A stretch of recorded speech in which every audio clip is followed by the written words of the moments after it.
Hello student, I am Gaurav Kashyap, physics faculty at Aakash institute Kota.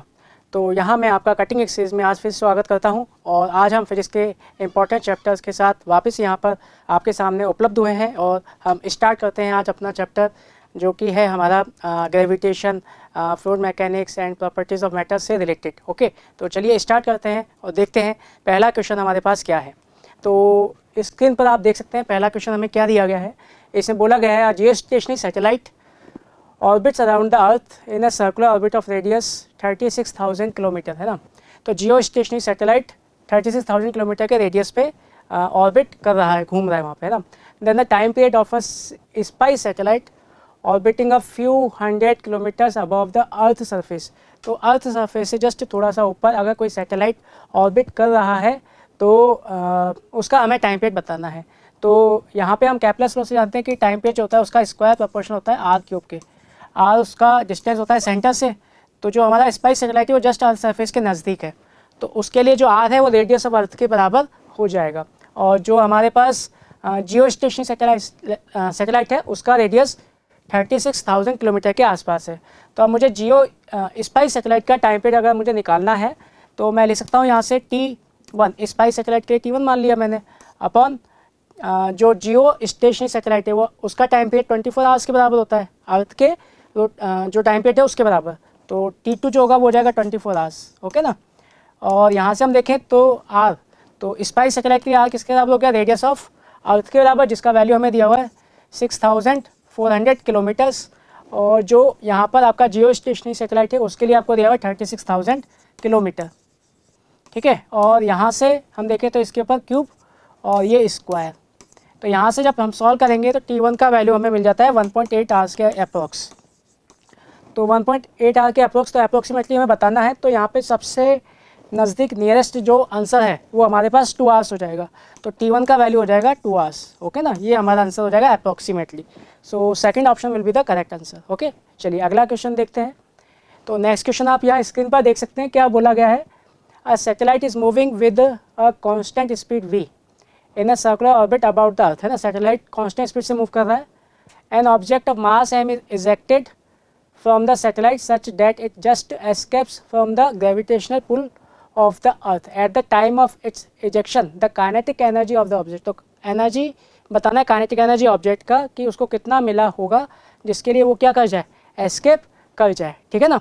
तो अगर v speed है हमारे पास तो हम यहाँ पे जानते हैं कि जो स्पीड होना चाहिए, है ना, एस्केप करने के लिए किसी सैटेलाइट के लिए, वो ऑर्बिटल वेलोसिटी का √2 टाइम्स होना चाहिए। तो अगर ये v स्पीड है तो एस्केप करने के लिए उसी ऑर्बिट में जो स्पीड होना चाहिए, एस्केप स्पीड, वो हमारे पास √2 v0 टाइम्स है। तो काइनेटिक एनर्जी यहाँ पे हम कितना ले सकते हैं उस केस में, वो हो जाएगा हाफ mv² और हाफ v का वैल्यू √2 v0 और v0 का वैल्यू हमें v के बराबर दे रखा है, ऑर्बिटल वेलोसिटी जिससे वो सैटेलाइट उस ऑर्बिट में घूम रहा था। तो ये v², तो ये 2 से 2 कैंसिल हो जाएगा, तो हमारे पास आंसर आ जाएगा mv², okay. So this will be our correct answer. तो ऑप्शन चेक करते हैं कौन सा आंसर करेक्ट होगा। मैं यहाँ देख सकता हूँ जो सेकंड ऑप्शन है ये यहाँ पर करेक्ट आंसर है, ओके ना। चलिए अगला क्वेश्चन देखते हैं। तो अगला क्वेश्चन आप स्क्रीन पर देख सकते हैं, क्या दिया हुआ है यहाँ पे आपको यूनिट डायमेंशन का क्वेश्चन दिया हुआ है, जिसमें यूजी आपको एक टर्म दिया हुआ है, हमें बताना है ये किस डायमेंशन, किस क्वांटिटी से यहाँ पर मैच करने वाला है डायमेंशनली, ओके ना। तो यू यहाँ पर हमारे पास है एनर्जी डेंसिटी, है ना, एनर्जी पर यूनिट वॉल्यूम, और जी हमारे पास यहाँ पर है ग्रेविटेशनल कांस्टेंट, तो u g power half, okay. तो मैं एनर्जी डेंसिटी को लिख सकता हूँ एनर्जी बाय वॉल्यूम, और जी ग्रेविटेशनल कांस्टेंट, और एनर्जी को हम क्या लिख सकते हैं, फोर्स इनटू डिस्प्लेसमेंट। वॉल्यूम को अगर हम देखें तो वो मीटर क्यूब होता है, तो इसलिए मैं नीचे लिख सकता हूँ आर क्यूब, और ग्रेविटेशनल कांस्टेंट को फोर्स वाले फॉर्मूले से, क्योंकि F इक्वल टू क्या था, जी m1 m2 बाई r², तो मैं यहाँ से फोर्स को जी को लिख सकता हूँ F into r² by m², है ना, क्योंकि हमें केवल डायमेंशन से मतलब है। तो इसका पावर हाफ, तो ये हो जाएगा हमारे पास r³ कैंसिल हो गया, ये बचा F² by m² power half, तो ये हो जाएगा F/m, मतलब ये क्या बचा, फोर्स पर यूनिट मास। तो अब यहाँ पे हम देखें तो ग्रेविटेशनल पोटेंशियल एनर्जी, पोटेंशियल तो नहीं है यहाँ पर, pressure gradient, energy per unit mass, force per unit mass, ये वाला ऑप्शन हमारा यहाँ पर मैच हो रहा है, मतलब डी ऑप्शन। तो डी ऑप्शन यहाँ पे करेक्ट ऑप्शन हो जाएगा हमारे लिए। चलिए अगला क्वेश्चन देखते हैं। तो नेक्स्ट क्वेश्चन आप स्क्रीन पर देख सकते हैं, क्या बोला गया है। A metal wire of a uniform mass density same है सभी जगह पर, हैविंग लेंथ एल है उसका, and mass M, is bent to form a semi circular arc बना रहे हैं, and the particle of mass M is placed at the centre of the arc. मतलब आपने ऐसे एल लेंथ से आपने ऐसे सेमी सर्कुलर आर्क बनाया है ना, और पार्टिकल को उसके सेंटर पे हमने रख दिया है। ओके ना। तो gravitation force on the particle, तो पार्टिकल पर हमें फोर्स का वैल्यू निकालना है। तो आर्क की वजह से सेंटर पे जो हम ग्रेविटेशन फील्ड है उसका वैल्यू जानते हैं, वो वैल्यू कितना होता है जी का हमारे पास, ऊपर की डायरेक्शन में होगा। तो जी हो जाएगा हमारे पास जी 2g लैम्डा बाई आर, है ना। तो लैम्डा यहाँ पे मास पर यूनिट लेंथ होता है, तो यहाँ पे हम देखें तो एल लेंथ है इसका और मास एम है, तो लैम्डा का वैल्यू हो जाएगा हमारे पास 2g m/l अपॉन आर, उसका रेडियस हो गया। ओके ना। तो अब यहाँ से हम देखें तो फोर्स का जो वैल्यू होगा वो हम क्या लिखते थे, एम जी। तो एम कितना दिया हुआ है हमें पार्टिकल का, स्मॉल एम ही दिया हुआ है, एम इंटू जी का वैल्यू हो गया 2g m/l into are, but are भी हमें नहीं दिया हुआ है रेडियस। तो इसका जो रेडियस है तो वो लेंथ से हम निकाल सकते हैं। तो लेंथ किसके बराबर हो जाएगा, पाई आर, क्योंकि आधा सर्किल है। तो मैं आर का वैल्यू यहाँ पुट कर देता हूँ, तो ये हो जाएगा 2mgm। आर का वैल्यू हम लिख सकते हैं एल अपॉन पाई, तो एल इंटू एल स्क्वायर, और पाई चला जाएगा ऊपर, means this will be the value of force on this particle placed at centre. Okay ना। तो इसमें से अगर हम ऑप्शंस को चेक करें तो जी एम एम पाई 2/l स्क्वायर, मीन्स ये डी ऑप्शन यहाँ पे करेक्ट आ रहा है। ओके चलिए अगला क्वेश्चन देखते हैं आप। नेक्स्ट क्वेश्चन आप स्क्रीन पर देख सकते हैं, क्या दिया हुआ है यहाँ पर हमें बोला गया है, 4 identical particles of mass M are kept at the 4 corners of a square, है ना। स्क्वायर के हमने चारों कॉर्नर्स पे 4 पार्टिकल सेम मास के हमने रख दिए हैं, और gravitation force on one of the masses, किसी एक मास पे जो ग्रेविटेशन फोर्स लग रहा है बाई अदर मासेस, उसका वैल्यू हमें इतना दिया गया है। ओके। तो पूछा है the length of the side of the square, तो स्क्वायर की साइड का लेंथ कितना होगा, तो वो हमें निकालना है। तो हम अज्यूम कर लेते हैं कि स्क्वायर की साइड का लेंथ ए है, तो ये ऐसे आपका स्क्वायर बन गया, और साइड हमारे पास ए है, और सारे 4 पार्टिकल्स यहाँ पर ऐसे रखे हुए हैं, सबका मास सेम है एम। ओके। तो अब मैं इस पर फोर्स निकाल लेता हूँ। तो ये वाला पार्टिकल इसको अपनी तरफ अटैच कर रहा होगा, मान लेते हैं वो फोर्स हो गया F1, है ना, मैग्नीट्यूड वाइज। तो ये भी इसको अपनी तरफ अटैच कर रहा होगा, ये वाला पार्टिकल, है ना। तो फोर्स का वैल्यू तो सेम भी देना है F1 मैग्नीट्यूड, और ये वाला जो फोर्स है डायगोनल के अलॉन्ग है, तो इसको मान लेते हैं हम F2। तो नेट फोर्स जो होगा वो इन तीनों फोर्सेस का रिजल्टेंट होगा। अब F1 दोनों परपेंडिकुलर हैं, तो इनका अगर हम देखें तो रिजल्टेंट आपका क्या आ जाएगा, इन दोनों के ठीक बीच में, क्योंकि 90 डिग्री पर है, तो इन दोनों का रिजल्टेंट हो गया F1 square plus F1 square, क्योंकि सेम है तो बीचों बीच ही आना है, और इसका वैल्यू हो जाएगा √2 F1। तो यहाँ पे हम देखें तो ये जो सारे फोर्सेस हैं इस डायरेक्शन में लग रहे होंगे, इधर F2 लग रहा होगा, इन दोनों का रिजल्टेंट √2 F1 वो भी इधर ही आ जाएगा, और डायरेक्शन सेम है तो हम इनको ऐड कर सकते हैं। तो नेट फोर्स हो जाएगा हमारे पास √2 F1 प्लस F2 के इक्वल। अब F1 F2 का वैल्यू अगर हम रखते हैं तो F1 का वैल्यू हो जाएगा, ये साइड के अलॉन्ग है, तो वो हम लिख सकते हैं √2 टाइम्स GMM, तो M तो सेम है एम स्क्वायर अपॉन ए स्क्वायर, जो डिस्टेंस है यहाँ से आता है इन दोनों के बीच का, है ना, प्लस F2 कितना हो जाएगा हमारे पास, F2 डायगोनल के अलॉन्ग है, तो अगर इसको ए माना है तो ये डिस्टेंस √2a के इक्वल हो जाएगा, तो ये हो जाएगा हमारे पास GM स्क्वायर, है ना, इनटू डिस्टेंस कितना है √2a, तो √2a का होल स्क्वायर, ये हमारे पास नेट फोर्स का वैल्यू आ गया। और इसको हम थोड़ा सिंप्लीफाई करके इससे कंपेयर कर लेंगे, तो इसको थोड़ा सिंप्लीफाई और कर लेते हैं। तो एफ नेट हमारे पास कितना हो जाएगा, GM square by A square, ये तो हमने कॉमन निकाल लिया, और इधर से ये बन जाएगा हमारे पास √2 प्लस ये कितना हो जाएगा 1/2, तो 1/2 ये हमारे पास ऑप्शन आ गया। ठीक है ना। अब इसको हमें कंपेयर करना है इस वैल्यू से, तो ये वैल्यू हमें कितना दिया हुआ है 2√2 plus 1/32 into GM square by L square, तो GM स्क्वायर तो दोनों साइड क्या हो जाएगा कैंसिल, और ये बन जाएगा 2√2 प्लस 1, तो 2√2 प्लस 1 भी कैंसिल हो जाएगा, तो ये आ गया 2a square equal to 32 L square, ये हमारे पास बचेगा, और 2 से ही हमारा चला गया 16 टाइम्स, तो यहाँ से a का वैल्यू कितना आ गया 4l, मीन्स जो डायमेंशन होगी या जो साइड होगी उसका लेंथ 4l के इक्वल हो जाएगा, और यही हमसे पूछा गया था। तो अगर मैं ऑप्शन चेक करूँ तो यहाँ पे हमारा ये फर्स्ट ऑप्शन ही करेक्ट हो जाता है। ओके, चलिए अगला क्वेश्चन देखते हैं। What is next question. तो नेक्स्ट क्वेश्चन आप यहाँ स्क्रीन पर देख सकते हैं क्या दिया गया है। Spherical ball of radius 1 × 10⁻⁴ metre, है ना, रेडियस हमें दिया गया है, डेंसिटी दिया गया है बॉल का, फ्रीली अंडर ग्रेविटी, वो फ्री फॉल कर रहा है ग्रेविटी में, थोड़ा डिस्टेंस एच डिस्टेंस से वो गिर रहा है ना। Before entering a tank of water के टैंक में वो गिर गया एच हाइट गिरने के बाद, और velocity of the ball does not changes, तो जो वेलोसिटी है वो चेंज नहीं हो रहा है। इसका मतलब उस पर जितने भी फोर्सेस हैं वो सब आपस में बैलेंस हो चुके होंगे। तो एच हाइट जब नीचे गिरा होगा बॉल तो उसका वेलोसिटी हो गया होगा √2gh। ओके ना, इक्वेशन मोशन से हम इसको निकाल सकते हैं। अब ये जो वेलोसिटी है ये यहाँ पे कांस्टेंट रहता है उस लिक्विड के अंदर, वाटर के अंदर, मीन्स ये टर्मिनल वेलोसिटी के बराबर है। तो अब नीचे जब ऑब्जेक्ट जा रहा होगा तो उस पर कौन कौन से फोर्सेस लग रहे होंगे। नीचे की तरफ लग रहा होगा mg, है ना, ऊपर की तरफ लग रहा होगा बायंट फोर्स लिक्विड की वजह से, और एक और फोर्स लगा होगा विस्कस फोर्स जिसका वैल्यू होता है 6π∗rv। तो ये सारे फोर्सेस आपस में बैलेंस होने चाहिए ताकि जो वेलोसिटी है उसका वैल्यू चेंज ना हो पाए।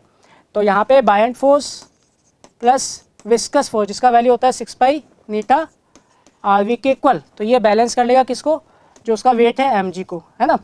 तो इसको हमें सॉल्व कर लेना है। तो यहाँ से v कितना हो जाएगा, mg - fv/6π∗r, और v का वैल्यू हम जानते हैं इक्वेशन मोशन से क्या लिख सकते हैं, √2gh। थर्ड इक्वेशन लगा के हम ये निकाल सकते हैं। इनिशियल स्पीड 0 था, एक्सीलरेशन g था। ओके ना, तो ये हो जाएगा √2gh। अब यहाँ पे हम देखें तो mg को आप क्या लिख सकते हो, mg लिख सकते हैं डेंसिटी ऑफ ऑब्जेक्ट, है ना, into volume of the object. तो स्फेरिकल बॉल है तो 4/3πr3, है ना, इसके इनटू g। बायंट फोर्स क्या हो जाएगा हमारे पास, तो बायंट फोर्स को हम लिख सकते हैं, बायंट फोर्स हो जाएगा हमारे पास डेंसिटी ऑफ द वाटर, है ना, इनटू वॉल्यूम उतना ही होगा जितना उसने बॉल का डिस्प्लेस किया है, तो बॉल का टोटल वॉल्यूम आ जाएगा यहाँ पे 4/3πr3 into g/6π∗r equal to √2gh। Okay ना, तो यहाँ से हम देखें तो जब सारी वैल्यूज हम यहाँ पे पुट कर देंगे, आपने डेंसिटी दिया हुआ है, रेडियस दिया हुआ है, जी हमें पता ही है, डेंसिटी ऑफ वाटर 1000 हमें पता है, और जो कोफिशिएंट ऑफ विस्कोसिटी है वो भी हमें दिया हुआ है ना, नीटा का वैल्यू। तो यहाँ पे इन सब का वैल्यू रखने के बाद जो एच का वैल्यू आ जाएगा वो आ जाएगा हमारे पास 2518 मीटर के इक्वल।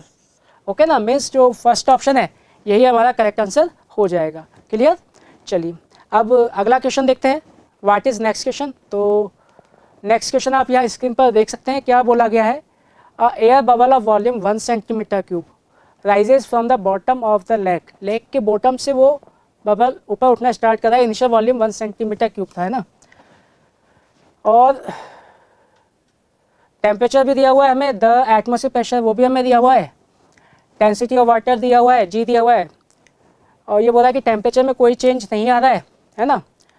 तो volume of the air bubble when it reaches at the surface, तो वो बॉटम से चलता हुआ, बॉटम पे उसका वॉल्यूम पता था वी इनिशियल, और यहाँ जब सरफेस पे आ जाएगा तो वी फाइनल। तो हमें बताना वी फाइनल कितना हो गया जब वो एच हाइट चढ़ के ऊपर आ चुका है पानी के अंदर, लिक्विड के अंदर। ओके ना, तो यहाँ पे क्योंकि टेम्परेचर कांस्टेंट रहता है और इसके अंदर जो एयर भरा हुआ है तो उस एयर के लिए टेम्परेचर कांस्टेंट है, गैस के लिए टेम्परेचर कांस्टेंट है, तो ये आइसोथर्मल प्रोसेस हो जाएगा। आइसोथर्मल प्रोसेस है तो उसके लिए हम जानते हैं PV = कांस्टेंट होता है। तो मैं यहाँ पे लिख सकता हूँ P1V1 मतलब इनिशियली जो प्रेशर वॉल्यूम रहा होगा, है ना, बॉटम पे, इक्वल टू P2V2। P2 मतलब जो फाइनल जब वो सरफेस पे आ चुका होगा उस समय उसका वॉल्यूम कितना हो जाएगा। ठीक है, तो वॉल्यूम में हमसे पूछा गया है, मतलब V2 हमें निकालना है। तो P1 कितना हो जाएगा बॉटम पे, तो ये P0 जो एटमॉस्फेयर का प्रेशर था, प्लस आप वाटर में अंदर जा रहे हैं तो अंदर जाते जाते प्रेशर कितना बढ़ जाएगा ρgh। वॉल्यूम हमें कितना दिया हुआ है 1 cm³ इनिशियली। ओके, फाइनली जब वो सरफेस पे आ गया तो हाइट तो 0 यहाँ पर, तो प्रेशर जो भी होगा वो P0 के बराबर होगा। तो P0 इंटू वॉल्यूम हमारे पास कितना है वो हमें निकालना है V2। तो आपको इनिशियल प्रेशर भी दिया हुआ है कितना, एटमॉस्फेयर प्रेशर 1 × 10⁵ तो यहाँ पे हम ये वैल्यूज पुट कर देंगे। तो V2 हो जाएगा हमारे पास 10⁵ प्लस हो जाएगा वाटर का 10⁵3 जी। एच हमारे पास कितना है, हाइट है हमारे पास 40 मीटर अपॉन P0 मीन्स 10⁵ 5। तो यहाँ से हम इसको जब सॉल्व करेंगे तो हमें वॉल्यूम मिल जाएगा, क्योंकि ये वॉल्यूम हमने सेंटीमीटर क्यूब में लिखा है तो ये वॉल्यूम भी सेंटीमीटर क्यूब में ही हमें मिलेगा। तो सॉल्व करने के बाद ये जो वैल्यू आ जाती है वो हो जाएगी हमारे पास, ये हो जाएगा 5 सेंटीमीटर क्यूब के equal. Okay, this will be our final answer. तो यहाँ पे क्योंकि टेम्परेचर में कोई चेंज नहीं हुआ तो हम प्रोसेस को जो है बबल के अंदर वो आइसोथर्मल अज्यूम कर सकते हैं, और आइसोथर्मल प्रोसेस का हमने यहाँ इक्वेशन लगा दिया है लोवेस्ट पॉइंट पर और हाईएस्ट पॉइंट पे। चलिए अगला क्वेश्चन देखते हैं। तो नेक्स्ट क्वेश्चन आपको स्क्रीन पे क्या दिया गया है, इसमें बोला गया है an aluminium rod with Young's modulus, है ना, एल्यूमिनियम का आपको यंग्स मॉडुलस भी दिया हुआ है, अंडरगोज इलास्टिक स्ट्रेन दिया हुआ है हमें कितना है 0.04% के इक्वल। स्ट्रेन होता है डेल्टा एल अपॉन एल और उसको परसेंटेज में दिया गया है ना। द एनर्जी पर unit volume stored in the rod in SI units, SI unit में उसमें एनर्जी जो स्टोर्ड होगा पर यूनिट वॉल्यूम, मतलब एनर्जी डेंसिटी हमें निकालना है। तो एनर्जी डेंसिटी का फॉर्मूला हमारे पास क्या था, ये energy density per unit volume ये होता है half into Y into strain का स्क्वायर। ये हमारे पास एनर्जी डेंसिटी जो कि एनर्जी पर यूनिट वॉल्यूम होता है उसका फॉर्मूला होता है। तो आपको यंग्स मॉडुलस भी दिया हुआ है एसआई यूनिट्स में और स्ट्रेन भी दिया हुआ परसेंटेज में। तो स्ट्रेन मतलब डेल्टा एल बाई एल वो हो जाएगा हमारे पास 0.04 और परसेंटेज में था तो बाई 100, है ना। ये वैल्यू अब हम यहाँ पर पुट कर देते हैं तो हमें आंसर मिल जाएगा हाफ इंटू वाई, वाई का वैल्यू हमें दिया हुआ है 7 इंटू 10⁻10 और स्ट्रेन का वैल्यू हो गया हमारे पास 0.04 बाई 100 का स्क्वायर। ओके, तो ये हमारे पास ये एनर्जी डेंसिटी हमें मिल जाएगा और इसको सॉल्व करने के बाद ये वैल्यू आ जाती है हमारे पास एसआई यूनिट में 5600 जूल पर मीटर क्यूब के इक्वल। ओके ना, this will be our answer. So you can see here that A option is correct option. Okay, चलिए अगला क्वेश्चन देखते हैं। तो नेक्स्ट क्वेश्चन आप यहाँ स्क्रीन पर देख सकते हैं क्या दिया गया है, the height of liquid column raised in a capillary tube of certain radius, है ना, कितना कैपिलरी ट्यूब में लिक्विड कितना ऊपर तक चढ़ रहा है वो हमें बताया गया है। When dipped in a liquid, तो वो हाइट हमारे पास कितना आ रहा है 5 सेंटीमीटर आ रहा है। Okay, if the tube is dipped in a similar manner in another liquid भी, तो दूसरे लिक्विड में हम उसे डाल दें तो उसने बोला है हाइट कॉलम में कितना हो जाएगा। तो हाइट का जो फॉर्मूला था कैपिलरी में वो हमें याद है, वो कितना होता है, वो होता है 2t cos theta upon rho R G. तो t सरफेस टेंशन हो गया, h हाइट हो गया, r यहाँ पे रेडियस हो गया, रो डेंसिटी और g ग्रेविटेशनल एक्सेलरेशन हो गया हमारे पास। तो अब यहाँ पे हम देखें तो यहाँ पे बोला है surface tension and density double the value of liquid है। तो सरफेस टेंशन और डेंसिटी ये टर्म ये दोनों भी लिक्विड के लिए डबल हो गए, तो उस केस में जो हाइट लिखोगे h1 तो 2 इंटू 2t ये डबल हो गया, डेंसिटी भी डबल हो गया, बट बाकी सब चीज़ें क्या है सेम है ना। तो यहाँ पे हम देखें तो 2 से 2 कैंसिल, तो ये तो सेम फॉर्मूला बन गया, मतलब ये h के इक्वल ही आ गया। और इनिशियली ये h हमें कितना दिया हुआ था 5 सेंटीमीटर, मतलब दूसरे लिक्विड में भी जो हाइट आएगा वो 5 सेंटीमीटर के इक्वल ही आने वाला है। तो अगर हम देखें यहाँ से तो 5 सेंटीमीटर ही हमारा आंसर हो जाएगा, लेकिन पूछा किस में ये हमसे मीटर में, तो मीटर में पूछा है तो 5 सेंटीमीटर का आप क्या लिख सकते हो 0.05 मीटर। तो 0.05 मीटर मीन्स यहाँ पे जो ए ऑप्शन है मीटर में वो ए ऑप्शन यहाँ पे हमारा करेक्ट हो जाएगा। क्लियर, चलिए अगला क्वेश्चन देखते हैं। तो नेक्स्ट क्वेश्चन आप स्क्रीन पर देख सकते हैं क्या बोला गया है, a fully loaded Boeing aircraft has a mass दिया हुआ है एयरक्राफ्ट का, इट्स टोटल विंग एरिया भी हमें दिया हुआ है विंग्स का 500 मीटर स्क्वायर, और वो लेवल मतलब हॉरिजॉन्टली सीधा उड़ रहा है, ना ऊपर जा रहा है ना नीचे, सीधा हॉरिजॉन्टली, विद स्पीड भी हमें दिया हुआ है 1080 किलोमीटर पर आवर, है ना। If the density of air density दिया हुआ है हमें, और फिर पूछा है fractional increase in the speed of the air on the upper surface of the wing relative to the lower surface. तो विंग आपने देखा होगा ऐसे कुछ बनाया जाता है ना, तो ऊपर वाले पार्ट में एयर को ज़्यादा चलना पड़ता है तो वहाँ पर स्पीड बढ़ जाती है। तो हम ऊपर वाले पार्ट पे और नीचे वाले पार्ट पे एयर के लिए यहाँ पर हम बर्नौली थ्योरम लगा सकते हैं। ओके, तो अब यहाँ से हम देखें तो ऊपर स्पीड बढ़ जाएगी तो प्रेशर डिक्रीज़ हो जाता है, और नीचे का प्रेशर ज़्यादा रहता है क्योंकि यहाँ पे स्पीड कम होती है, क्योंकि यहाँ वाली एयर को कम चलना होता है। ओके ना, तो ये जो प्रेशर का डिफरेंस होता है यही इस पूरे एरोप्लेन को उठा के रखता है। तो P2 ऊपर लग रहा है, P1 नीचे लग रहा है, और mg किधर लग रहा होगा नीचे की तरफ। तो mg को ये P2 माइनस P1 है ना, जो इनका डिफरेंस होगा प्रेशर्स का, वही उसकी वजह से जो फोर्स आएगा वो इसको बैलेंस कर लेगा।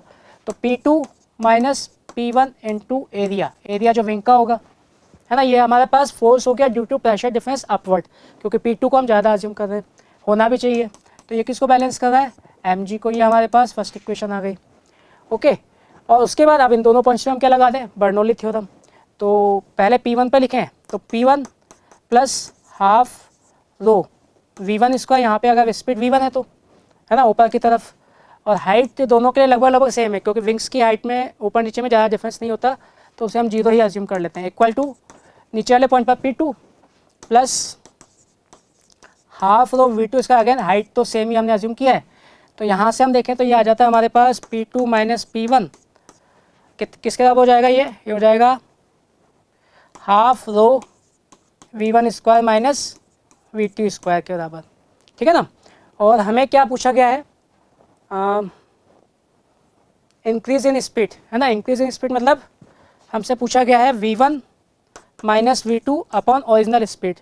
तो V1 V2 अप्रोक्सीमेटली सेम ही होंगे, तो मैं दोनों को V ही मान लेता हूँ, कोई ज़्यादा डिफरेंस नहीं होता है ना। V1 और V2 लगभग लगभग सेम ही होंगे, और इसको दोनों को मैंने किसके साथ मान लिया, V, ठीक है। तो अप्रोक्सीमेशन तब लगा सकते हैं जब वो 0 ना आ रहा हो। तो मैं अगर ऊपर भी दोनों को सेम मान लूँगा तो 0 हो जाएगा, तो हम ऐसा नहीं कर सकते, बट नीचे हम अज्यूम कर सकते हैं। तो हमें इसका वैल्यू निकालना है, ओके ना।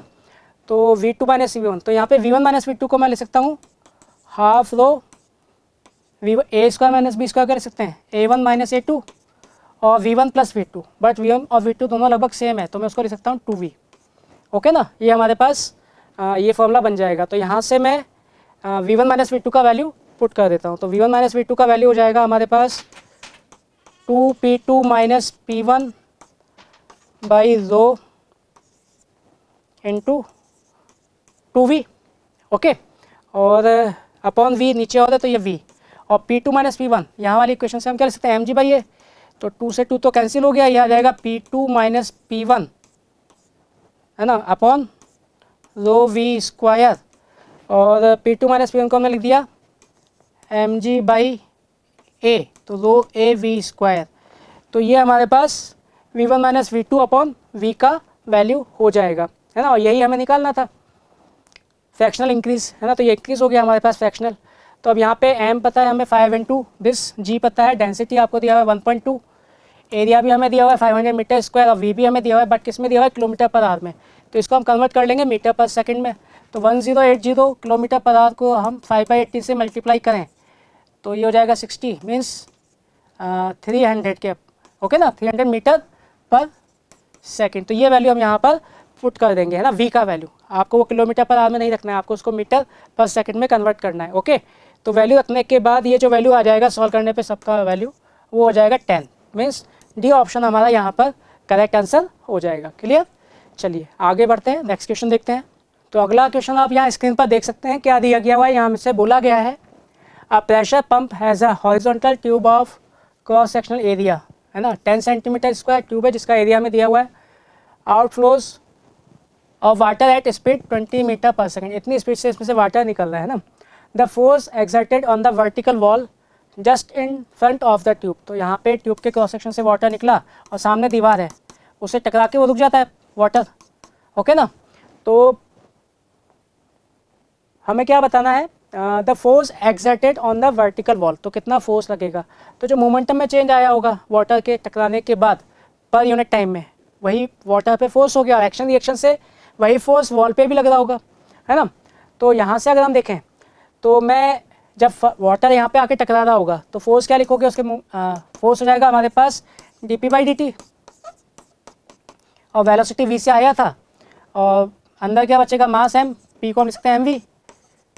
तो ये हो जाएगा v तो कांस्टेंट था, कांस्टेंट स्पीड से आया था वाटर, है ना, बाद में रुक गया, तो v dm/dt, और dm/dt कितना मास यहाँ पर आ रहा है, तो dm/dt मास आने का रेट, उसे हम क्या लिख सकते हैं, डेंसिटी इंटू वॉल्यूम का रेट। तो डेंसिटी तो बाहर आ गया क्योंकि कांस्टेंट है, into D volume by dt, और वॉल्यूम का रेट किसी भी फ्लूइड के लिए वो हम क्या लिखते थे, वो हो जाता था हमारे पास एरिया इंटू वेलोसिटी AV, है ना। तो ये हो गया हमारे पास रो A इंटू V स्क्वायर, ये हमारे पास फोर्स हो जाएगा जो कि लिक्विड पे लग रहा होगा, लेकिन हमें वॉल पे निकालना है, तो एक्शन रिएक्शन से इतना ही फोर्स वॉल पे भी लग रहा होगा। तो बस यहाँ पे हम वैल्यूज़ को पुट कर देंगे। डेंसिटी ऑफ वाटर हम जानते हैं 1000 दिया भी हुआ है, एरिया भी हमें दिया हुआ है 10 सेंटीमीटर स्क्वायर, तो 10 सेंटीमीटर स्क्वायर को हम मीटर में कन्वर्ट कर लेंगे तो 10⁻⁴ से हमने इसको मल्टीप्लाई कर दिया, है ना। और v स्क्वायर स्पीड हमें 20 दिया हुआ है, तो इंटू 20 स्क्वायर, तो इसको सॉल्व करने पे ये वैल्यू आ जाएगा 400 के अप्रोक्स, मीन्स 400 न्यूटन। तो 400 न्यूटन हमारा यहाँ पर आंसर हो जाएगा। क्लियर, मीन्स फोर्थ ऑप्शन हमारा यहाँ पर करेक्ट ऑप्शन हो गया है। ओके, चलिए अगला क्वेश्चन देखते हैं। तो नेक्स्ट क्वेश्चन आप स्क्रीन पर देख सकते हैं। नेक्स्ट क्वेश्चन आप यहाँ स्क्रीन पर देख सकते हैं। इसमें बोला गया है a balloon has mass of 10 gram in air, the air escapes from the balloon at uniform rate with velocity 4.5 centimetre per second. तो इतनी स्पीड से एयर उसमें से बैलून में से बाहर निकल रहा है और वो 5 सेकंड में पूरा खाली हो जाता है ना। Then the average force acting on that balloon, तो एवरेज फोर्स हमें बताना है। तो एवरेज फोर्स हमने क्या लिखा था, total change in momentum upon total time, और मोमेंटम में चेंज आप क्या लिखोगे, total mass into v final minus v initial upon time interval. तो मास हमें कितना दिया हुआ है 10, फोर्स हमें डायन में निकालना है, तो सब कुछ हम CGS यूनिट में ही रखेंगे। तो मास आपका CGS यूनिट में ही हो गया। वी फाइनल, तो फाइनल कितनी स्पीड से सब बाहर चले गए, एयर के पार्टिकल्स 4.5, ये भी CGS में है। इनिशियली बैलून में सब रेस्ट पर थे, अपॉन टाइम, टाइम टोटल कितना लगा 5 सेकेंड। तो यहाँ से हम देखें तो ये हो गया आपके पास 9, तो 9 डाइन के इक्वल हो जाएगा हमारा फोर्स जो एयर ने बैलून पे लगाया होगा। मीन्स बी ऑप्शन यहाँ पे हमारा करेक्ट ऑप्शन हो जाएगा। Okay, clear. चलिए अगला क्वेश्चन देखते हैं। तो अगला क्वेश्चन आप स्क्रीन पर देख सकते हैं, क्या बोला गया है, a steel wire of length 3.2 metre. यह हमें स्टील वायर का लेंथ दिया हुआ है, यंग्स मॉडुलस भी दिया हुआ है स्टील के लिए।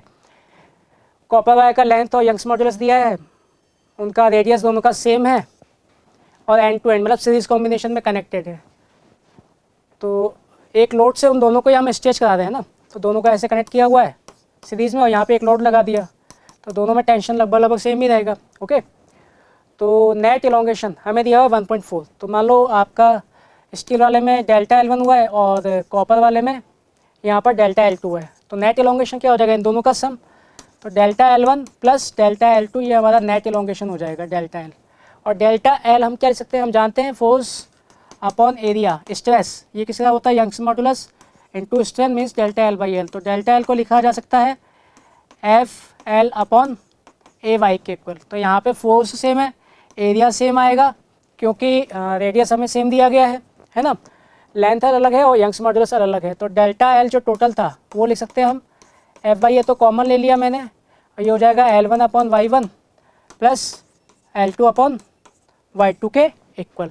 तो डेल्टा L टोटल हमें कितना दिया हुआ है 1.4 mm, है ना। इसको अगर हम सेंटीमीटर में मीटर में चेंज करें तो 10⁻⁻³ F/A। फोर्स हमें कितना दिया हुआ है वो हमसे पूछा गया है ना। तो फोर्स हमसे पूछा गया है, लोड का वैल्यू, और एरिया वो हम यहाँ पे रेडियस से निकाल सकते हैं। तो रेडियस हमें कितना दे दिया, कितना हो जाएगा एरिया यहाँ पे रेडियस से πr², आर का वैल्यू हमें दिया है 1.4, तो 1.4 इंटू 10⁻³ का स्क्वायर, है ना। ये हमारे पास F/A हो गया। L1 हमारे पास लेंथ किसका, स्टील का 3.2 अपॉन Y हमें दिया हुआ है स्टील के लिए 2 इंटू 10⁻11 प्लस L2 कितना दिया है 4.4 अपॉन उसके लिए Y हमें दिया है 1.1 into 10⁻11।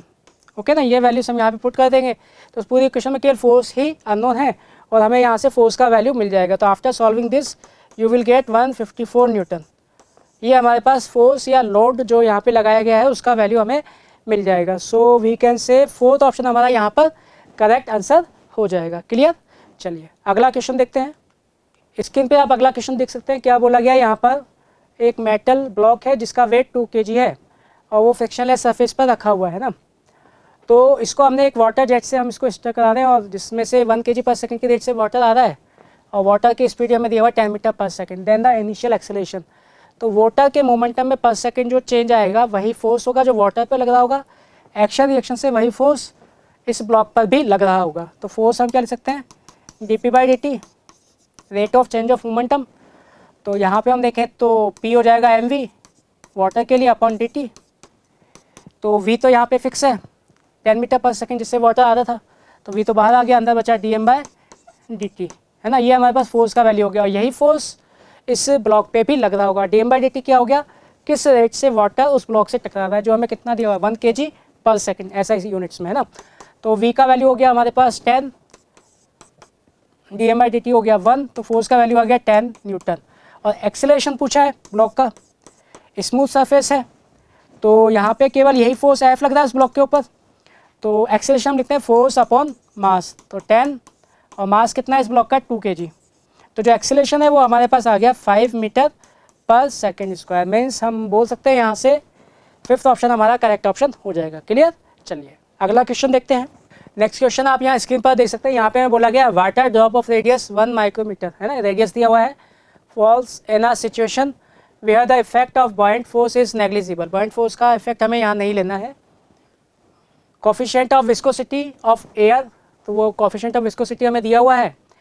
Density is negligible and water का तो हमें दिया हुआ डेंसिटी इतना पता ही है हमें, है ना। Terminal velocity of the water drop, तो टर्मिनल वेलोसिटी हमें बताना है। तो यहाँ पे हम बॉइंट फोर्स को नेगलेक्ट कर सकते हैं, तो जो ड्रॉप है उस पर नीचे mg लग रहा होगा एंड विस्कस फोर्स तो नीचे ज़्यादा होगा वी वेलोसिटी से, तो विस्कस फोर्स ऊपर लगेगा, तो विस्कस फोर्स का वैल्यू हो जाएगा 6 पाई नीटा RV के इक्वल, है ना। और ये टर्मिनल वेलोसिटी है, मतलब वेलोसिटी कांस्टेंट, तो नेट फोर्स 0 होना चाहिए, मतलब mg FV विस्कस फोर्स को बैलेंस कर रहा होगा। तो यहाँ से हम लिख सकते हैं 6 pi eta RV equal to mg, okay ना। तो यहाँ से हम देखें तो v का वैल्यू हो जाएगा mg अपॉन 6 पाई नीटा r के इक्वल, m को लिख सकते हैं डेंसिटी ऑफ ऑब्जेक्ट जो हमें कितना दिया हुआ है, ओके वाटर है तो वाटर के लिए तो हम डेंसिटी जानते ही हैं, है ना, इनटू वॉल्यूम, वॉल्यूम कितना हो जाएगा 4/3 क्योंकि ड्रॉप है तो पाई r3, r का वैल्यू भी हमें दिया हुआ है 1 माइक्रोमीटर के इक्वल इंटू जी अपॉन 6 पाई नीटा r। ठीक है, तो ये हमारे पास टर्मिनल वेलोसिटी यहाँ से मिल जाएगा। अब बस वैल्यूज पुट करनी है और हमें आंसर मिल जाएगा। तो v का वैल्यू हो जाएगा 2 वाट वो होता है 10⁻3, ऐसा ही सिस्टम है 4/3 पाई r, तो ये नीचे r² हो जाएगा। r का वैल्यू 1 माइक्रोमीटर मतलब 1 × 10⁻⁻6 का स्क्वायर, g का वैल्यू 10, ऐसा ही सिस्टम है, अपॉन 6 पाई नीटा, नीटा का वैल्यू हमें दिया हुआ है 1.8 × 10⁻⁻5। ओके, अब इसको सॉल्व करके हमें वेलोसिटी मिल जाएगा ऐसा यूनिट्स में। तो सॉल्व करने के बाद ये आ जाता है 123.4 × 10⁻⁻6 मीटर पर सेकेंड। ओके, तो यहाँ से हम बोल सकते हैं कि जो 4th ऑप्शन है ये हमारा करेक्ट ऑप्शन हो जाएगा। क्लियर? चलिए अगला क्वेश्चन देखते हैं।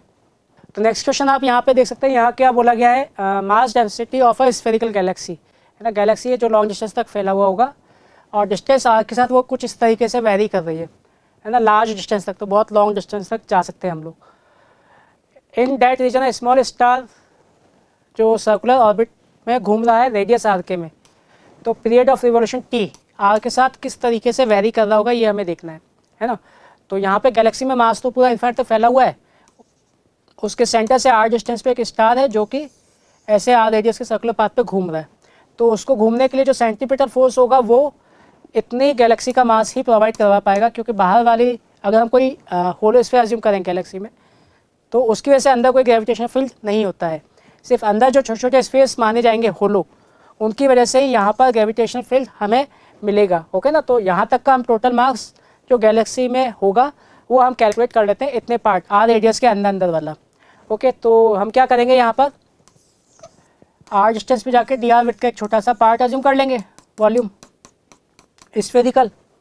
तो इस स्फेरिकल पार्ट के लिए मास हो जाएगा डीएम, तो डीएम डेंसिटी क्या लिखेंगे हम, मास क्या लिखेंगे, density into volume DV.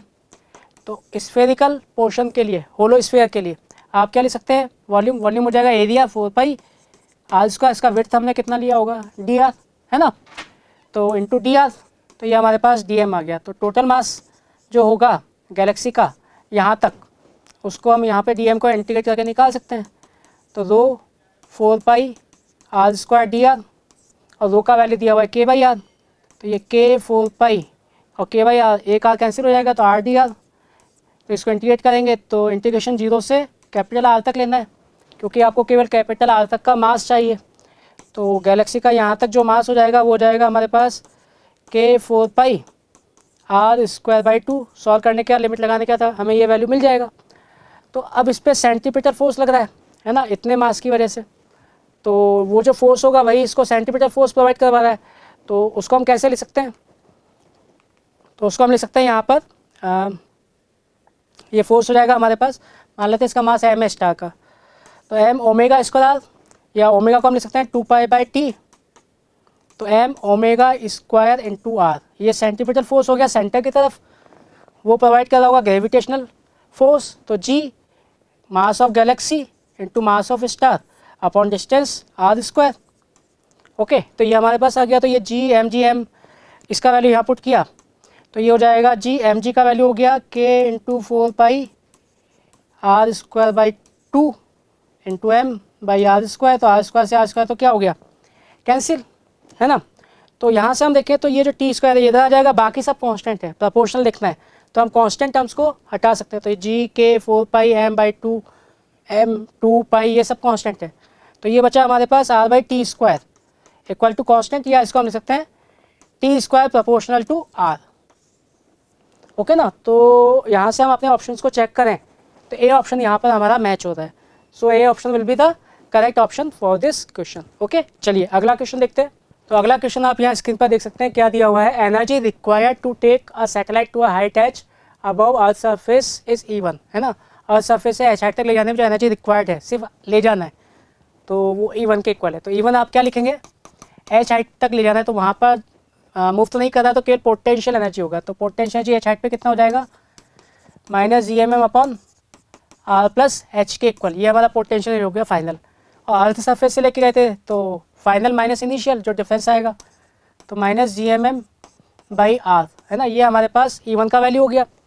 E2 के लिए बात करें तो E2 क्या है, वो जब एच हाइट पे चला जाएगा तो सर्कुलर ऑर्बिट में मोशन करने लग जाएगा, तो वो वैल्यू E2 के बराबर है। जब हम काइनेटिक एनर्जी की बात करें तो काइनेटिक एनर्जी सैटेलाइट के लिए पोटेंशियल एनर्जी का हाफ के इक्वल होता है, बट विथ पॉजिटिव साइड।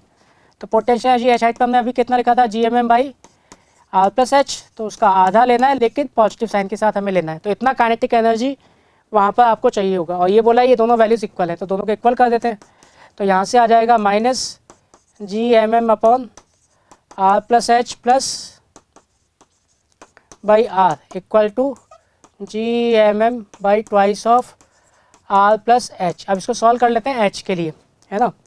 तो यहाँ से हम देखें तो ये उधर चला जाएगा +1, तो 3/2 gmm/r plus H equal to आपका बचेगा gmm/r, तो gmm तो कैंसिल ही हो गया, तो ये हो गया 2 of r plus 2 of h equal to 3r। तो यहाँ से h कितना हो जाएगा, r/2, ये r/2 हमारा आंसर हो जाएगा हाइट के लिए। और r का वैल्यू हमें कितना दिया हुआ है, 6.4, तो उसका आधा 6.4 का आधा कितना हो जाएगा, 3.2 into 10⁻³ kilometre, means second option यहाँ पर हमारा करेक्ट आंसर हो जाएगा। क्लियर, चलिए अगला क्वेश्चन देखते हैं। तो अगला क्वेश्चन आप स्क्रीन पर देख सकते हैं, क्या दिया गया है यहाँ पर हमें, आइसोथर्मल कंडीशन में pressure of a gas is given by, तो प्रेशर ऑफ द गैस हमें कुछ इस तरीके से दिया गया है, जो दिया गया है वो हमें मान लेना है, और V यहाँ पर वॉल्यूम है, A यहाँ पे कांस्टेंट है, तो बल्क मॉडुलस हमें बताना है। तो हम ये जानते हैं बल्क मॉडुलस किसके बराबर होता है, बीटा -V dP/dV के इक्वल, है ना, ये बल्क मॉडुलस का फॉर्मूला होता है हमारे पास। मतलब हमें यहाँ पे dP/dV निकालना है, तो P और V का रिलेशन दे रखा है, यहाँ से हम dP/dV निकाल लेंगे और यहाँ पर पुट कर देंगे। तो इस इक्वेशन को मैं क्या लिख सकता हूँ, PV⁻³ इक्वल टू A, है ना, V⁻³ को यहाँ पे हम ले आते हैं। अब दोनों साइड डिफरेंशिएशन कर लिया, तो P 3V² dV हो जाएगा ये, प्लस V³ को सेम रखा, P का डिफरेंशिएशन dP और 1 का 0 हो गया, तो यहाँ से dP/dV वो हमारे पास कितना आ जाएगा, वो हो जाएगा -3P/V के इक्वल। अब ये वैल्यू मैं यहाँ पे पुट कर देता हूँ, तो -V dP/dV कितना हो गया, -3P/V के इक्वल, तो V से V कैंसिल, तो बल्क मॉडुलस कितना आ गया, 3P के इक्वल, है ना, ये हमारा आंसर हो जाएगा। क्लियर, तो देख सकते हैं हम यहाँ से C ऑप्शन हमारा करेक्ट आंसर हो जाएगा। ओके, चलिए अगला क्वेश्चन देखते हैं। नेक्स्ट क्वेश्चन आप यहाँ स्क्रीन पर देख सकते हैं, यहाँ पे क्या बोला गया है, स्टील वायर हमें दिया हुआ है 6 मीटर लेंथ का, क्रॉस सेक्शन एरिया दिया हुआ है उसका, और यंग्स मॉडुलस हमें दिया हुआ है, और इसको हमने किसी सपोर्ट से हैंग किया हुआ है ऐसे, है ना, और उसके बाद यहाँ पे 4 kg का हमने एक ब्लॉक अटैच कर दिया है, और एक्सेलेरेशन किसी दूसरे प्लेनेट पे जहाँ पर एक्सेलेरेशन क्या है, अर्थ की जो वैल्यू है उसका 1/4 है, मतलब अर्थ पे 10 होता है तो वहाँ पे 10/4 होगा जी का वैल्यू। ओके, ऐसा सिस्टम है 10/4 मीटर पर सेकेंड स्क्वायर। तो अब इस वायर में टेंशन टी इस ब्लॉक के वेट के बराबर हो जाएगा, मीन्स mg। ओके, तो यहाँ पे हम देखें तो stress F/A equal to Y delta L/L, और हमसे एलोंगेशन पूछा है, मतलब डेल्टा L। तो डेल्टा L हो जाएगा हमारे पास YL/AY। तो F का वैल्यू mg, m का वैल्यू दिया हुआ है 4, g का वैल्यू हो जाएगा 10/4, है ना। ऐसे सिस्टम में रखते हैं। लेंथ हमें कितना दिया हुआ है 6 मीटर, ऐसे ही सिस्टम में। एरिया में दिया हुआ है 3 मिलीमीटर स्क्वायर, तो मिलीमीटर स्क्वायर को हमने मीटर स्क्वायर में कन्वर्ट कर लिया, तो इंटू 10⁻⁻6। ओके, और y का वैल्यू हमें कितना दिया हुआ है, y का वैल्यू दिया हुआ है 2 इंटू 10⁻11। तो ये आएगा मीटर में, लेकिन आंसर आप देख सकते हैं सेंटीमीटर और मिलीमीटर में हमें दिया हुआ है। तो एक बार चेक करते हैं ये कितना हो जाएगा। 4 से 4, 3, 2, 6 कैंसिल। सॉल्व करने के बाद यहाँ से जो डेल्टा एल का वैल्यू आ जाएगा वो हो जाएगा हमारे पास एक 10 से यहाँ पे एक 10, तो 10⁻10⁻6, तो ये 10⁻4 ऊपर जाके ये हो जाएगा 10⁻4 मीटर के इक्वल। ओके, तो 10⁻4 मीटर यहाँ पे हम देख सकते हैं किसके बराबर हो जाएगा, 0.1 मिलीमीटर के बराबर। मीन्स सी ऑप्शन हमारा करेक्ट आंसर हो जाएगा। क्लियर, चलिए आगे बढ़ते हैं, अगला क्वेश्चन देखते हैं। तो नेक्स्ट क्वेश्चन आप यहाँ स्क्रीन पर देख सकते हैं क्या दिया गया है। ये थ्योरेटिकल क्वेश्चन है असर्शन रीजन का। बोला गया है इसमें given below are two statement, one is labelled as assertion and other as reason. तो असर्शन क्या दिया गया है, क्लोथ्स कंटेनिंग ऑयल और grease stains can not be cleaned by the water wash. तो ये सही है, हम केवल पानी से धो के हम ऑयल वगैरह को हम साफ़ नहीं कर सकते हैं। ओके ना। अब इसका रीज़न क्या बोला गया, because the angle of contact between the oil Greece and the water is obtuse. Obtuse मतलब 90 से बड़ा, तो 90 से बड़ा है तो जो वाटर है वो ऑयल या ग्रीस के साथ अच्छा फोर्स नहीं बनाएगा, अच्छा कॉन्टैक्ट नहीं बनाएगा, तो वो उसको रिमूव भी नहीं कर पाएगा, है ना। तो देखा जाए तो ये रीज़न यहाँ पे हमें सही लग रहा है। तो यहाँ पे असर्शन और रीजन दोनों ही करेक्ट है, और रीजन इसको अच्छे से एक्सप्लेन कर रहा है। तो ऑप्शन अगर हम देखें तो assertion is correct, reason given is a correct explanation, तो ये सही हो जाएगा। मीन्स ए ऑप्शन हमारा इस केस में करेक्ट ऑप्शन है। ओके, चलिए अगला क्वेश्चन देखते हैं। नेक्स्ट क्वेश्चन आप यहाँ स्क्रीन पर देख सकते हैं। इसमें क्या बोला गया है, 2 satellites revolves around a planet in a coplanar circular orbits in anti clockwise direction. Their period of revolution में दिया हुआ है 1 आवर एंड 8 आवर्स, और radius of orbit near satellite के लिए इतना दिया हुआ है। ठीक है, एंगुलर स्पीड बताना है फर्दर, मतलब दूर वाले सैटेलाइट का, as observe from the nearer satellite at the instant when both are satellites are closest.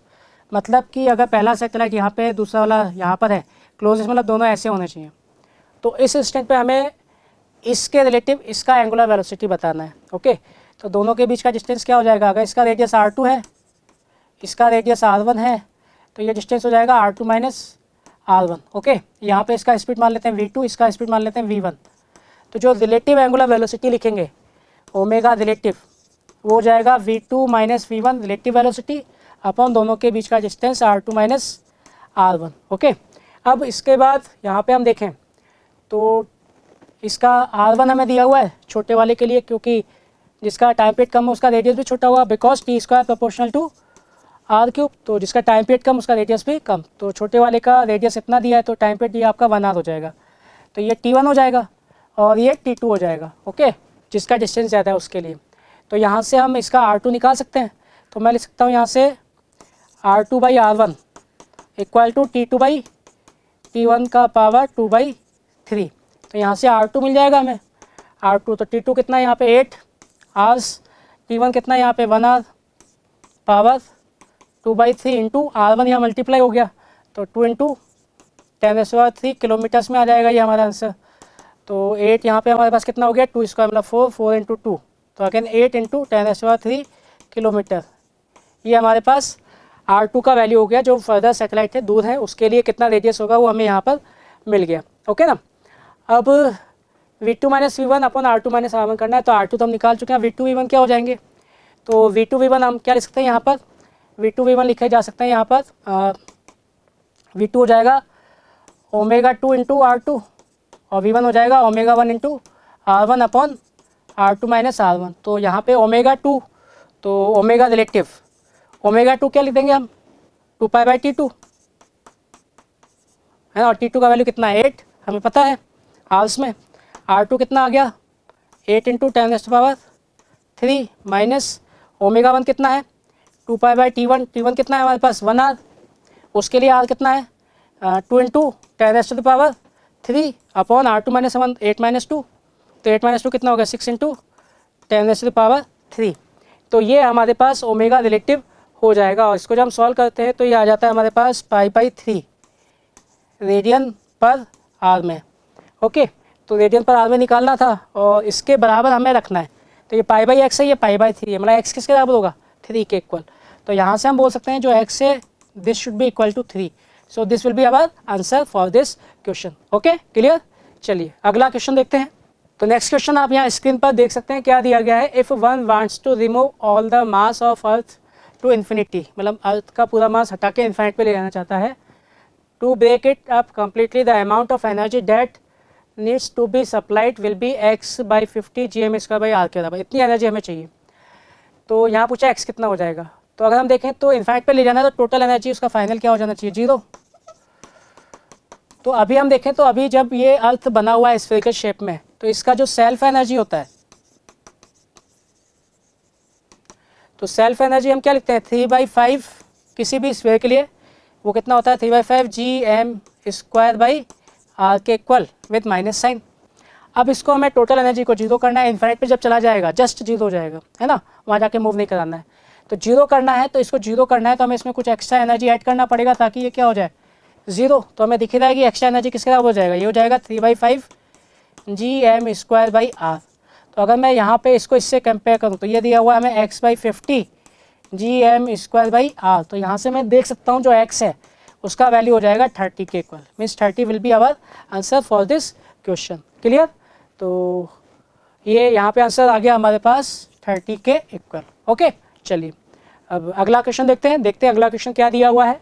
तो नेक्स्ट क्वेश्चन आप यहाँ स्क्रीन पर देख सकते हैं। इसमें क्या बोला गया है, रिलेटिव डेंसिटी हमें निकालना है किसी मेटल का। ओके ना, अब उसको हम जब एयर में वेट मेजर कर रहे हैं तो एयर में इतना आ रहा है वेट, है ना, ग्राम फोर्स में, और जब वाटर में मेजर कर रहे हैं तो उसका वेट इतना आ रहा है, तो ये अपरेंट वेट होगा। ओके, अपरेंट मतलब जो इस पर बाइंड फोर्स भी लग गया होगा तो वेट कम हो गया। तो percentage error in relative density हमें बताना है। तो रिलेटिव डेंसिटी हम जानते हैं, उसको हम लिख सकते हैं density of object upon density of water. ये रिलेटिव डेंसिटी का फॉर्मूला होता है। अब ρ0/ρw हमें निकालना है। तो मास हमें दिया हुआ है ऑब्जेक्ट्स के लिए, तो मास ऑफ ऑब्जेक्ट हमें क्या लिख सकते हैं density of object into volume of object, और मास जो लिक्विड का डिस्प्लेस किया होगा वो कितना हो जाएगा density of liquid means water into V0। Okay, तो अपरेंट मास कितना हो जाएगा, क्योंकि ये जो हमें बाद में मास दिया गया है ये अपरेंट मास है, तो ये होता है एक्चुअल मास माइनस लिक्विड का जो मास उसने डिस्प्लेस किया है, तो ये हमारे पास अपरेंट मास हो गया। तो अब हमें इसका वैल्यू दिया हुआ है, तो यहाँ से हम देखें तो x का वैल्यू वो इन दोनों को डिवाइड कर दें तो मिल जाएगा। तो वो कितना आ गया m0/ml। ठीक है, वो क्या बचेगा ρ0/ρw, वही हमें निकालना है। और m0 तो हमें ऐसे ही छोड़ दिया ml, क्योंकि ये आपको अपरेंट वाला मास दिया था। अपरेंट ml को m अपरेंट की टर्म्स में लिख लिया हमने। कितना हो गया m0 minus m apparent. Okay, तो ये हमारे पास फॉर्मूला बन गया। अब इसका रिलेटिव परसेंटेज एरर हमें निकालना है। तो इसको हम परसेंटेज एरर की फॉर्म में कैसे लिख सकते हैं, क्योंकि चेंज कुछ ज़्यादा नहीं है, तो इसको एरर वाले हम फॉर्मूले से भी लिख सकते हैं। तो वो हो जाएगा delta x/x delta m0/m0 plus delta m0 minus m apparent upon m0 minus m apparent. तो यहाँ पे इसको मैं लिख सकता हूँ डेल्टा m0/m0 जो m0 में एरर था अपॉन m0 उसका एक्चुअल वैल्यू, प्लस अब ये प्लस माइनस में एरर है तो a माइनस बी को क्या एरर क्या लिखते हैं delta a minus delta b। तो डेल्टा m0 और एरर में हमेशा प्लस करना होता है, तो plus delta m apparent upon नीचे तो जो है वही लिखना पड़ेगा m0 माइनस m अपरेंट। तो ये हमारे पास इसमें फ्रैक्शनल चेंज आ गया। तो मैं इसको क्या लिख सकता हूँ डेल्टा m0, उसमें एरर में दिया हुआ है 0.1 अपॉन m0 कितना दिया हुआ है 10, अगेन 0.1 प्लस इसमें ये अपरेंट वाले में भी एरर कितना है 0.1 अपॉन m0 कितना था 10 माइनस, और ये एक्चुअल कितना दिया हुआ है 5 m अपरेंट। तो ये हो गया हमारे पास 0.1/10 प्लस 0.2/5। ओके, तो परसेंटेज चेंज निकालना है तो इस पूरे को हम 100 से मल्टीप्लाई कर देंगे। तो delta x by x into 100, ये परसेंटेज चेंज हो जाएगा। तो ये 100 से मल्टीप्लाई हो गया, तो ये बचेगा हमारे पास 1, और ये 100 से मल्टीप्लाई किया तो 20, तो 4 बचेगा। तो 4 + 1 मीन्स 5, तो 5% हमारा इस केस में आंसर हो जाएगा। ओके, और यही हमसे पूछा गया है कि what will be the percentage error in relative density, means our answer will be 5। Okay, चलिए अगला क्वेश्चन देखते हैं। तो नेक्स्ट क्वेश्चन आप यहाँ स्क्रीन पर देख सकते हैं, क्या दिया गया है। A liquid of density given by D = D0 1 + alpha y, है ना। तो ये वेरिएबल डेंसिटी है लिक्विड का जो y के साथ चेंज हो रहा है, और y यहाँ पे क्या है, distance from the top of the liquid surface. तो सरफेस से आप जैसे जैसे नीचे जाते जाएंगे तो वहाँ से हम y को मेज़र करें ऊपर वाले लेवल से, और अल्फा एक कांस्टेंट है जिसका वैल्यू भी हमें दिया गया है। तो D0 is the density of the liquid at the top level. तो D0 सबसे ऊपर वाले लेवल पे जब y 0 हो गया, है ना। A very small hole is made at the bottom of the container, find the velocity of efflux, है ना। तो उस कंटेनर में हमने नीचे बॉटम पे एक होल कर दिया है, और हाइट हमें उस लिक्विड का टोटल कितना दिया है, 1 मीटर। तो यहाँ पे हम देखें तो ये ऐसे आपको दिया गया है, और यहाँ नीचे आपने एक होल कर दिया है, और ये हाइट हमारे पास 1 मीटर है टोटल। तो इस इंस्टेंट पे यहाँ से जो लिक्विड बाहर निकल रहा होगा उसका वेलोसिटी हमें फाइंड करना है। ओके, तो मैं एक पॉइंट यहाँ ले लेता हूँ, एक पॉइंट यहाँ ले लूँगा, और इन दोनों पॉइंट पर बर्नौली थ्योरम मैं लगा दूँगा। तो अब पहले यहाँ पर अगर मुझे ये पॉइंट लेना है तो मुझे यहाँ प्रेशर निकालना पड़ेगा, लेट इट इज़ P1, और यहाँ बाहर निकलते तो प्रेशर कितना हो जाएगा, एटमॉस्फेयर प्रेशर के इक्वल, जिससे मैंने क्या लिख दिया, P0। ओके, और दोनों के लिए हाइट सेम है, तो पहले P1 निकाल लेते हैं। तो P1 माइनस P0, क्योंकि ऊपर बाहर हाइट पे यहाँ प्रेशर P0 होगा, वो इसकी वजह से आ रहा होगा, इक्वल टू, अब मैं यहाँ पे एक छोटा सा एलिमेंट ले लेता हूँ क्योंकि डेंसिटी वेरिएबल है। तो y हाइट पे जाकर dy विड्थ का मैंने एक छोटा सा एलिमेंट ले लिया, है ना, ये वाला। तो यहाँ पे हम देखें तो इसकी वजह से प्रेशर का चेंज कितना आया होगा, dp इंटीग्रेशन dp, तो वो हो जाएगा हमारे पास रो g इंटू डी वाई, और रो का वैल्यू हमें ये दिया हुआ है डेंसिटी लिक्विड के लिए, तो ये हो जाएगा P1 माइनस P0, और रो का वैल्यू हो गया D0 1 + अल्फा y इंटू जी इंटू डी वाई, और इसको हम इंटीग्रेट कर लेंगे। तो y पर लिमिट लगाना है, तो यहाँ पे y 0 है, और कहाँ तक आना है, 1 मीटर तक, तो 0 to 1। तो P1 माइनस P0 ये हो जाएगा हमारे पास D0 इंटू जी, ये तो कांस्टेंट है, बाहर आ गया, इसका y हो गया, y लिमिट लगाएंगे तो 1 + अल्फ़ा y² लिमिट लगाया तो 1/2, और अल्फ़ा का वैल्यू भी हमें दिया हुआ है 2/3, तो मैं अभी यहीं पुट कर देता हूँ, ये 2/3, 2 से 2 कैंसिल, है ना।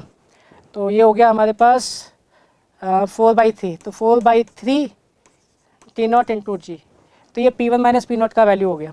तो P1 कितना हो जाएगा, P0 प्लस दिस। तो अब इस पॉइंट पे बर्नौली थ्योरम लगा देते हैं। तो बर्नौली थ्योरम, तो यहाँ का प्रेशर हो गया P1, स्पीड को लगभग 0 मान सकते हैं क्योंकि यहाँ पे जो एरिया है वो बहुत ज़्यादा है ना। तो एरिया ज़्यादा होता है तो वहाँ पे जो लिक्विड की स्पीड होती है बहुत नेग्लिजिबल हो जाती है, प्लस हाइट भी मैंने इस लेवल पे 0 ले लिया। यहाँ पे बाहर निकलते pressure P0 plus velocity half rho v² हो जाएगा। तो P1 माइनस P0 का वैल्यू मैं यहाँ से पुट कर देता हूँ, तो ये हो गया 4/3 D0 into g equal to half rho v²। तो रो आपका कहाँ पे होगा, इसी हाइट पे जो लिक्विड है। तो इस पे रो कितना हो गया हमारे पास, D0 इंटू 1 + अल्फ़ा, अल्फ़ा का वैल्यू 2/3, y का वैल्यू हमारे पास 1 है, इंटू v²। ओके ना। तो यहाँ पे D0 से D0 तो कैंसिल हो गया, और इसको आगे हमने सॉल्व करते हैं। तो ये हो जाएगा हमारे पास 4/3 इंटू जी इक्वल टू, ये हो जाएगा 5/3 half into 5/3 into v²। Okay, तो 5 से ये 2 टाइम्स, 3 से ये 3 कैंसिल, तो ये बन गया v² इक्वल टू 16। तो यहाँ से हम बोल सकते हैं v कितना हो जाएगा 4, 16 का रूट 4 मीटर पर सेकेंड। ओके, तो हमसे यही पूछा था find the velocity of E flux.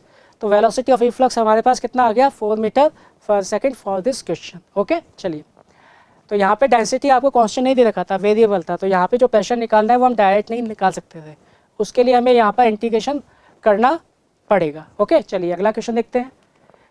तो नेक्स्ट क्वेश्चन आप यहाँ स्क्रीन पर देख सकते हैं, क्या बोला गया है, a tank has a hole of area of cross section A, water from a pipe of inner cross section 2a। तो टैंक है, इसके अंदर हमने एक होल है जिसका क्रॉस सेक्शन एरिया ए के बराबर है, और पाइप हमें दिया गया है जिसका क्रॉस सेक्शन 2 है, उससे वाटर आ रहा है। तो ये 2a के क्रॉस सेक्शन वाले पाइप से यहाँ पे वाटर आ रहा है, इसमें कितना है वाटर 5 मीटर पर सेकंड से। Calculate the height up to which the water will be filled inside the tank at steady state. तो स्टार्टिंग में यहाँ से जो लिक्विड है उसके निकलने का रेट कम होगा, लेकिन जैसे जैसे लेवल बढ़ता जाएगा ये स्पीड बढ़ती जाती है, जिसे हम क्या लिखते थे √2gh। तो हाइट बढ़ेगा तो स्पीड ही बढ़ता जाएगा।